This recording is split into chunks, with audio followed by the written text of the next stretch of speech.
కాసేపట్లో పోలవరం నల్లమల సాగర్ లింక్ ప్రాజెక్టుపై సుప్రీంకోర్టులో విచారణ జరగనుంది. ఈ పిటిషన్పై సుప్రీంలో వాదోపవాదాలు జరగనున్నాయి.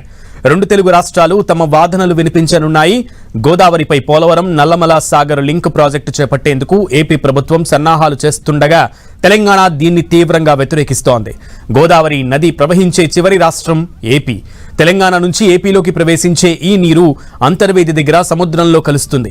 ఈ నీరు వృధాగా సముద్రంలో కలిసే కంటే ఆ మిగులు జలాలను పోలవరం నల్లమల లింక్ ప్రాజెక్టు ద్వారా రాయలసీమకు పంపడం, ఆ ప్రాంతాన్ని సస్యశ్యామలం చేయాలని ఏపీ భావిస్తోంది. అయితే ఈ లింక్ ప్రాజెక్టును తెలంగాణ ప్రభుత్వం తీవ్రంగా వ్యతిరేకిస్తోంది. దీంతో ఈ ప్రాజెక్టు నిర్మాణంపై సుప్రీంకోర్టును తెలంగాణ ప్రభుత్వం ఆశ్రయించింది. ఈ నేపథ్యంలో కేసు విచారణ సుప్రీంకోర్టులో కొనసాగుతోంది. గత విచారణ సందర్భంగా ఇవాళకి సుప్రీంకోర్టు విచారణను వాయిదా వేసింది. దీంతో ఇవాళ తెలంగాణ, ఏపీ ఎలాంటి వాదనలు వినిపిస్తాయన్న ఉత్కంఠ సర్వత్రా నెలకొంది.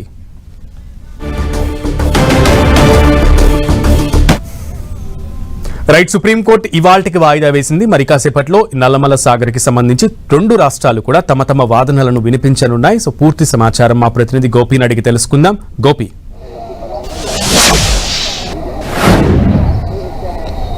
సునీల్, లంచ్ బ్రేక్ తర్వాత పోలవరం ప్రాజెక్టుకు సంబంధించిన కేసు హియరింగ్కి వచ్చే అవకాశాలు కనపడుతున్నాయి. ఇప్పటికే తెలంగాణ మంత్రి, నీటిపారుదల శాఖ మంత్రి ఉత్తమ్ కుమార్ రెడ్డి సుప్రీంకోర్టుకు రావడం జరిగింది.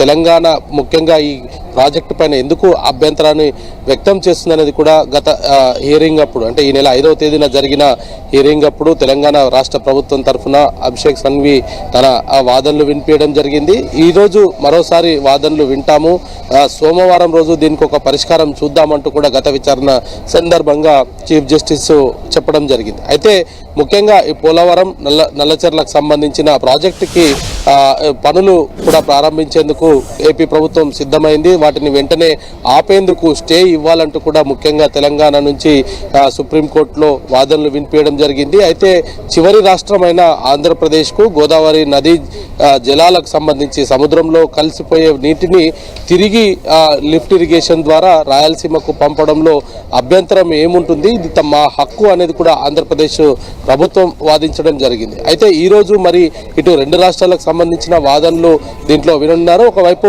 ఆంధ్రప్రదేశ్ పోలవరానికి సంబంధించిన ప్రాజెక్టు జాతీయ హోదా కలిగిన ప్రాజెక్టు కాబట్టి దాంట్లో మార్పులు చేర్పులు, దానికి సంబంధించిన వ్యవహారం అంతా కూడా కేంద్రం చూసుకుంటుందంటూ కూడా కోర్టు దృష్టికి తీసుకురావడం జరిగింది. అయితే ఇది పోలవరం నల్లచెర్లకు సంబంధించిన ప్రాజెక్టు, ఇది ఖచ్చితంగా రాష్ట్ర ప్రభుత్వం మాత్రమే నిర్వహిస్తున్న ప్రాజెక్టు, దీంట్లో కేంద్రానికి ఎటువంటి సంబంధం లేదు. కాబట్టి వెంటనే ఆ ప్రాజెక్టును ఆపివేయాలంటూ కూడా తెలంగాణ నుంచి సుప్రీంకోర్టుకు తమ వినతిని కూడా వివరించడం జరిగింది. మరి ఈ రోజు ఏ విధంగా వాదనలు ఉండబోతున్నాయి, ఎందుకంటే గత విచారణ సందర్భంగా కూడా సుప్రీంకోర్టు గోపి, అయితే ఇరు రాష్ట్రాలకు సంబంధించి మంత్రులు కీలకంగా న్యాయవాదులకి ఎవరైతే వాదనలు వినిపించనున్నారో, వాదనలు వాదించనున్నారో వాళ్ళకి కీలకమైనటువంటి బ్రీఫింగ్స్ నిన్న జరిగాయి. సో నిన్న నిమ్మల రామానాయుడు కూడా లాయర్లతో అలాగే అధికారులతో తమ వాదనని బలంగా వినిపించాలని చెప్పారు. సో ఎవరు వాదిస్తున్నారు ఈరోజు వాదనలు, అండ్ అలాగే ఎటువంటి సైట్స్ తీసుకోబోతున్నారు? అయితే తెలంగాణ నుంచి ముఖ్యంగా ఈ ప్రాజెక్టుకి సంబంధించిన అభ్యంతరాలను గత విచారణ సందర్భంగానే కోర్టు దృష్టికి తీసుకురావడం జరిగింది. ఆంధ్రప్రదేశ్ కూడా తమ హక్కులకు సంబంధించి కూడా కోర్టు దృష్టికి తీసుకురావడం జరిగింది. అయితే ఇటు తెలంగాణ, ఆంధ్రప్రదేశ్ కాకుండా ఈ యొక్క గోదావరి నదీ జలాలకు సంబంధించి ఇటు మహారాష్ట్ర, కర్ణాటక ప్రభుత్వంలో కూడా ఈ నది పారుతూ వస్తుంది కాబట్టి ఆయా రాష్ట్రాల అభిప్రాయాన్ని కూడా సేకరించాల్సిన అవసరం ఉంది అనేది కూడా గత విచారణ సందర్భంగా సుప్రీంకోర్టు అభిప్రాయాన్ని వ్యక్తం చేయడం జరిగింది.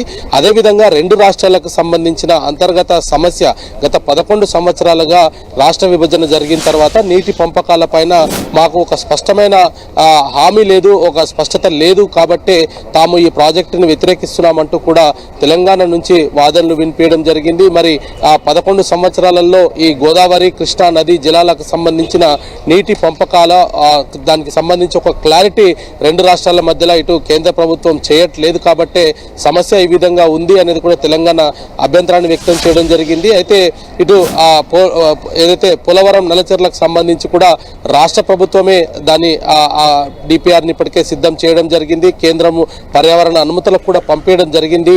టెండర్లను కూడా పిలిచారంటూ కూడా తెలంగాణ నుంచి సుప్రీంకోర్టు దృష్టికి తీసుకురావడం జరిగింది. అయితే ఇటు ఆంధ్రప్రదేశ్ ప్రభుత్వం కూడా దీనికి రెడ్ పిటిషన్కి కౌంటర్గా కేవియట్ కూడా దాఖలు చేయడం జరిగింది. తమ వాదనలు వినాల్సిన అవసరం ఉంది, తమ హక్కులకు సంబంధించిన అంశం కాబట్టి ఆంధ్రప్రదేశ్ ప్రభుత్వ వాదనలు కూడా వినాలంటూ కూడా గతంలో కేవియట్ను కూడా దాఖలు చేయడం జరిగింది. మరి ఈరోజు ఈ వాదనలలో ఇటు ఇప్పటికే తెలంగాణ ఆంధ్రప్రదేశ్ రెండు రాష్ట్రాలు కూర్చొని పరిష్కరించుకుంటే తీరిపోయే సమస్య, మరి దీనికి కోర్టుల దాకా రావాల్సిన అవసరం లేదంటూ కూడా గత సందర్భంలో చీఫ్ జస్టిస్ సూర్యకాంత్ చెప్పడం జరిగింది. అదేవిధంగా ఇటు ఏపీ ముఖ్యమంత్రి గత ఒక మీడియా సమావేశంలో కూడా తాము మాట్లాడి చర్చించుకొని పరిష్కరించుకోవడానికి తమకు ఎటువంటి అభ్యంతరం లేదంటూ కూడా ఏపీ సీఎం చంద్రబాబు నాయుడు చెప్పడం జరిగింది. అదేవిధంగా తెలంగాణ సీఎం కూడా తాను సానుకూలంగానే ఉన్నట్టుగా కూడా ఆయన వేరే ఒక ప్రైవేట్ కార్యక్రమంలో కూడా ఆయన కూడా చెప్పడం జరిగింది. వీటన్నిటిని కూడా మరి ఈరోజు కోర్టు దృష్టికి తీసుకువస్తారా? ఇరు రాష్ట్రాలకు సంబంధించిన వాదనల సందర్భంగా మరి ఇటు గోదావరి ఒకే నది పైన నిర్మిస్తున్న పోలవరం సమస్య ఒకటి, తెలంగాణ ముఖ్యంగా ఇటు కృష్ణా నది పైన అనేక ప్రాజెక్టులను ఇటు రంగారెడ్డి ఎత్తిపోతల పథకం కావచ్చు, ఇతర ప్రాజెక్ట్స్ డిండి ప్రాజెక్టు, కల్వకుర్తి ప్రాజెక్టు, వీటన్నిటిని కూడా కృష్ణానది పైనే నిర్మిస్తున్న నేపథ్యంలో వీటిపైన కూడా గతంలో ఆంధ్రప్రదేశ్ ప్రభుత్వం అభ్యంతరాలు వ్యక్తం చేయడం జరిగింది. మరి ఇటు కృష్ణా గోదావరి రెండు నదీ జలాలకు సంబంధించిన సమస్యలను పరిష్కరించేందుకు ఇప్పుడే కేంద్ర ప్రభుత్వము ఇప్పటికే ఒక కమిటీని కూడా ఏర్పాటు చేయడం జరిగింది. ఈ నదీ జలాల పరిష్కారానికి కేంద్ర జలశక్తి శాఖ ఆధ్వర్యంలో కమిటీని ఏర్పాటు చేశారు. మరి సుప్రీంకోర్టు గత విచారణ సందర్భంగా కూడా ఇదే అంశాన్ని కూడా ప్రస్తావించడం జరిగింది. ఏదైతే కమిటీ ముందుకు తెలంగాణ అభ్యంతరాలను ఎందుకు తీసుకువెళ్ళలేదనేది కూడా గత సందర్భంగా సుప్రీంకోర్టు తెలంగాణ ప్రభుత్వాన్ని అడిగిన నేపథ్యంలో ఆ సందర్భంగా కూడా తెలంగాణ నుంచి తాము ఈ యొక్క ప్రాజెక్టుకి సంబంధించి పనులు మొదలుపెట్టిన నేపథ్యంలోనే వాటిపైన స్టే ఇవ్వాలనేది ప్రధానంగా కోరుతున్నాము. ఇటు తెలంగాణకు సంబంధించిన వాటా విషయాల్లో పూర్తి స్థాయిలో క్లారిటీ కేంద్రం ఇచ్చిన తర్వాతే తాము ప్రాజెక్టు పని చేసుకోవచ్చు. కానీ మాకు ఎటువంటి ఇటు కృష్ణా గోదావరి నదీ జలాలకు సంబంధించిన వివాదాలను పరిష్కరించకుండా కేవలం పోలవరానికి సంబంధించి జాతీయ హోదా ఇవ్వడము, అదేవిధంగా పనులకు సంబంధించి నిధులను విడుదల చేయడము, ఇటు పర్యావరణ అనుమతులను లభించడము, ఇది వీటన్నిటిని కూడా ఏపీ ప్రభుత్వానికి కేంద్రం సహకరిస్తున్న నేపథ్యంలో వాటన్నిటిని కూడా ఆపేందుకు తాము సుప్రీంకోర్టు వరకు రావాల్సి వచ్చిందనేది కూడా గత విచారణ సందర్భంగా తెలంగాణ ప్రభుత్వం చెప్పడం జరిగింది. మరి ఈ రోజు జరగబోయే వాదనలో గతంలో జరిగిన వాదనలకు ఈ రోజు ముగింపు ఉంటుందా లేదా అన్నది కూడా మరి లంచ్ బ్రేక్ తర్వాత సుప్రీంకోర్టులో ఒక క్లారిటీ వచ్చే అవకాశాలు కనపడుతున్నాయి.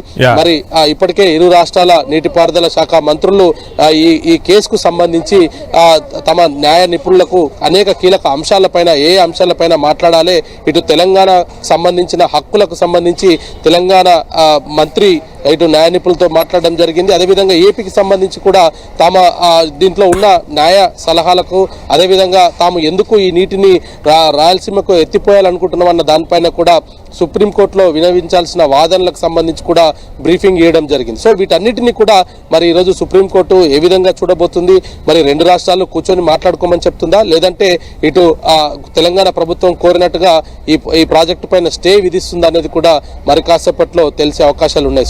రైట్, మొత్తానికి పోలవరం నల్లమల సాగర్ ప్రాజెక్ట్ కి సంబంధించి కాసేపట్లో వాదనలు వినిపించున్న నేపథ్యంలో Gopi, you please be there and keep updating us. Thank you.